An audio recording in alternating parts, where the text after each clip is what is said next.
Hello everybody, this is the Portly Gamer, and this is a new episode of Games You Should Play. And if you are used to my episodes of Games You Should Play, you're probably wondering why you see my face. Well, that's because this episode of Games You Should Play is a special one about a very special game called Rakuen. I think that's how it's pronounced. I'm not actually sure. We're gonna call it Rakuen. I'm gonna call it Rakuen. Now the reason I am showing my face and not much game footage, just playing the game like I usually would with Games You Should Play, is because Rakuen is a very story-driven game in comparison to most of the games, or all of the games I've covered on Games You Should Play. And so I don't want to spoil much about it. So, Rakuen is a top-down, 2D, kind of 16-bit, Super Nintendo-looking RPG, but this is a very different kind of RPG in the fact that there is no combat in the game at all. Now, for some people this might be a turnoff. For me, it's kind of a breath of fresh air because I've been playing a lot of JRPGs recently, and sometimes it's nice to not fight things in games and just do other stuff that doesn't involve fighting. And that's not to say that this game is without its share of intensity and suspense. I'll get more into that later, but first just about the game. In the game you play as a little boy. He doesn't have a name, he's just referred to as Boy, and then you have his mom, who isn't there right in the beginning of the game, but she shows up and then she's with you throughout pretty much the rest of the adventure. You don't know what's wrong with the boy, but you know that he's sick. The game starts and he's in a hospital bed where he's been staying for an unspecified amount of time. And he's visited by another boy named Yami. Yami's kind of a suspicious little boy. He's kind of strange for a child in a hospital, and you don't know much about him until much later in the game. And what Rakuen is it's a story-driven game where you solve puzzles.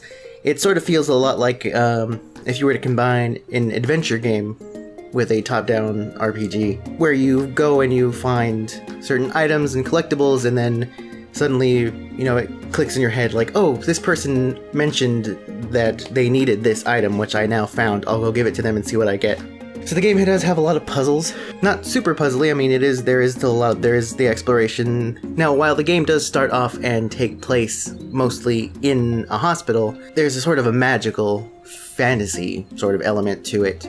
Basically, the boy and his mom find this magical world, which the name escapes me. It's not Rakuen. Rakuen is the name of an island that the boy wants to go to that is in the magical world. So the boy and his mom, they go on this adventure, and they meet all these cute little characters, and you'll start to notice parallels between the real world in the hospital and then this fantasy world, where you'll meet characters in the real world, and then later on you'll encounter these little fantasy creature counterparts in the fantasy world, with the same name and then similar characteristics, similar stories. And as you go through the game, you help those characters in various ways, which I'll get more into in a second. So the main objective, the main goal is in this magical world, which takes place in a book that the boy's mom has and has always read to him. In this magical world, there's this guardian of the forest, or guardian of that world, and he's this big old fluffy white furry creature dude with like a mask. This game kind of has sort of that feel, sort of like a Studio Ghibli kind of, Miyazaki sort of feeling to it, which is nice, especially if you've played Ni no Kuni, which actually does have, Studio Ghibli art and animation.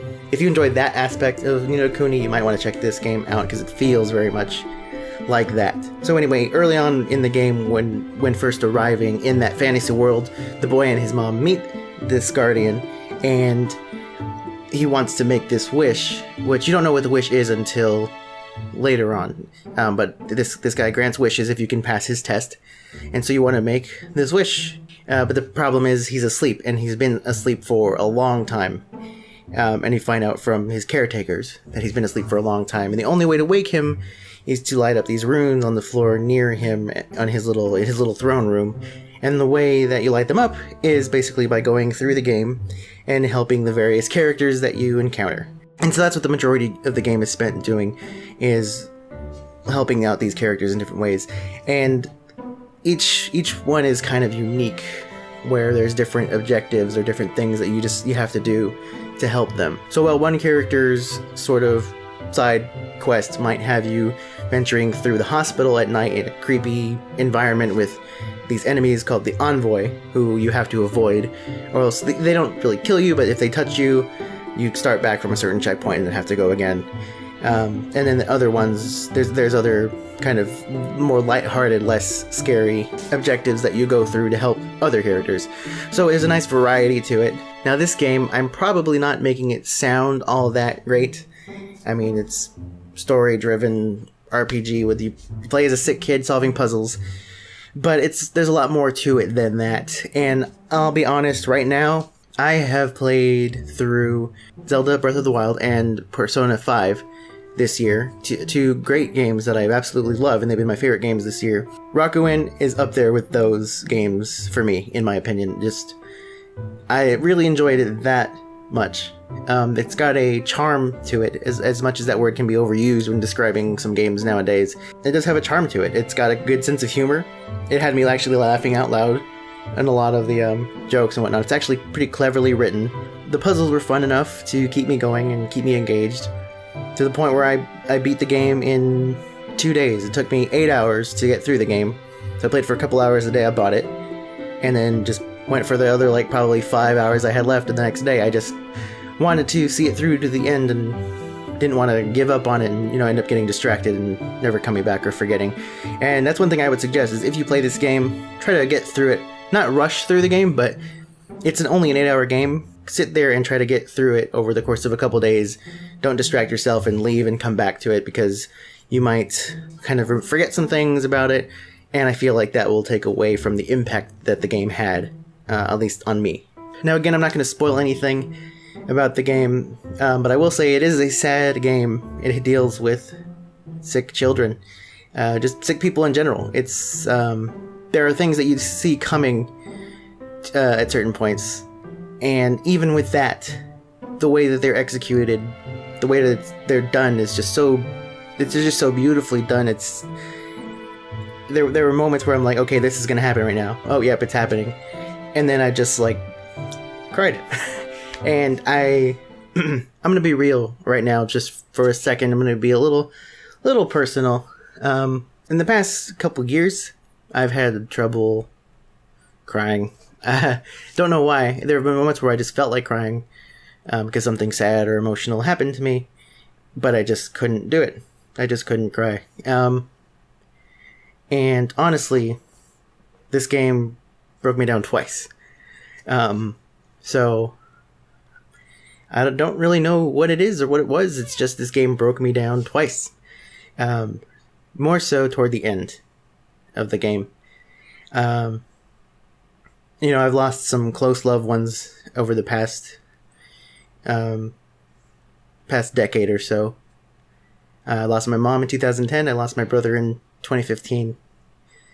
And I don't know. This game just kind of made me think about them a little bit. Not in a bad way, in a good way. So one thing I can suggest, I try to always talk about maybe reasons you wouldn't want to play the game. If you're not into story, you're of the mind that gameplay is the most important factor, which I mostly am too, but I also do really appreciate a good story or a good, well-written game. Not to say the gameplay in this game is bad, but it's puzzles. Puzzle gameplay is not necessarily for everybody compared to action or platforming or something. So if you're not into puzzle games, I guess maybe you would want to steer clear. If you have maybe recently suffered a kind of a loss and you don't really want to be reminded of that, maybe, don't necessarily play this one anytime soon. Other than that, I mean, this is one of my favorite games of the year. It came out just in May of this year, and it's $10 on Steam, and I think it's really, really worth it, and you should check it out. So this has been Games You Should Play. Talking about Rakuen. Again, the game is Rakuen. I'll try to remember to include a link in the description to the Steam page for this game so that you can quickly get to it to check it out if it sounds like something for you. So thank you guys for watching this special episode of Games You Should Play, and have a good day. Thank you guys so much for watching this video. I hope you enjoyed it. And if you want to see more, feel free to check out one of these other videos you see here on the screen, and don't forget to hit that subscribe button. You can also follow me by looking up The Portly Gamer on the social networks below.